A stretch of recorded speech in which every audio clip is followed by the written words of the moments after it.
Namba moja, kutakuwa na mgawanyo wa vitabu vya Biblia kwa kila kundi.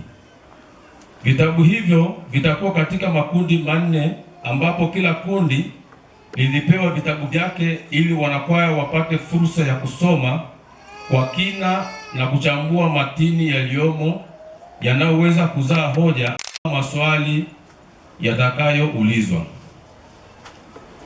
Vitabu vya Biblia vitakuwa vikiulizwa kwa mzunguko kutoka kundi moja kwenda kundi lingine. Lengo la UKOKOTA Jimbo Kuu la Mbeya ni kuhakikisha kuwa baada ya miaka michache ijayo, kila mwanakwaya anayeshiriki kongamano la Kaita Dei kulingana na kundi lake atakuwa amejifunza Biblia yote ya Kanisa Katoliki yenye vitabu 73. Namba mbili, vile vile kutakuwa na mgawanyo wa maswali ya katekisimu Katoliki katika makundi manne kwa mtindo ule ule wa Biblia takatifu.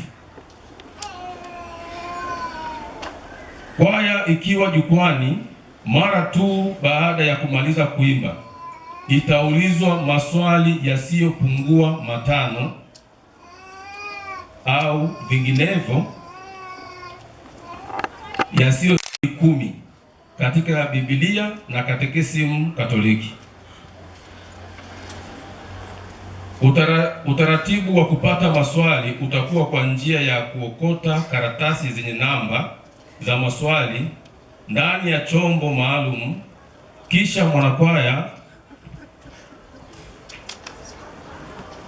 atasoma namba ya swali na mtahini atauliza swali husika. 5, utaratibu wa kujibu utakuwa ni wa kusaidiana kwaya yote.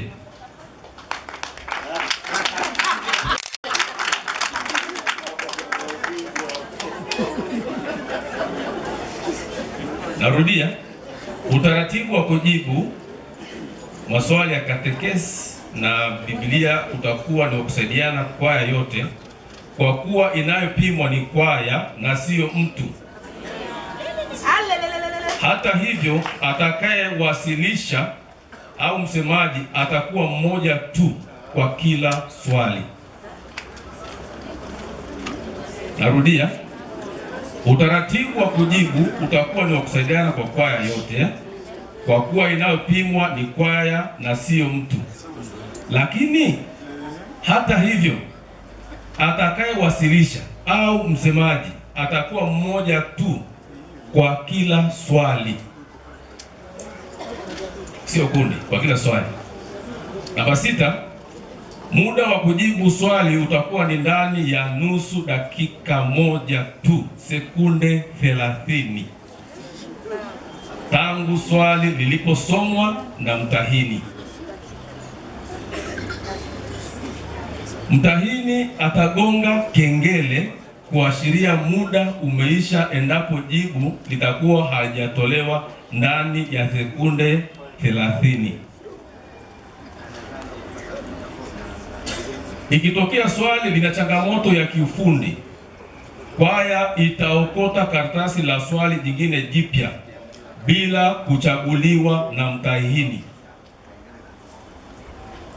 Namba 9, mwanakwaya ambaye sio mlei wa kawaida, maklero, bruda, sister, mseminari, katekista haruhusiwi kujibu maswali wala kusaidia wanakwaya wenzake endapo yeye ni miongoni mwa wanakwaya waliopo jukwani.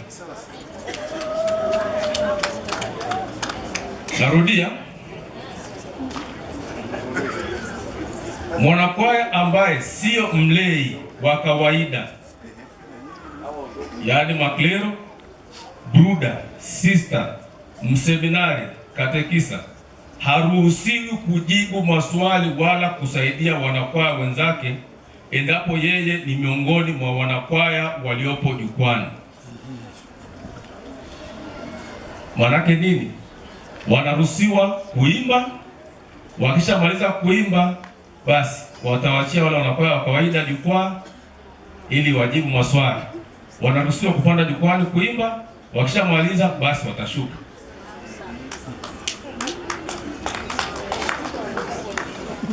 Mtihani huu wa Biblia na katekisimu ni mahususi kwa ajili ya kuhamasisha waamini walei wa kawaida, wanakwaya, kwa ajili ya kuhamasisha waamini walei wa kawaida.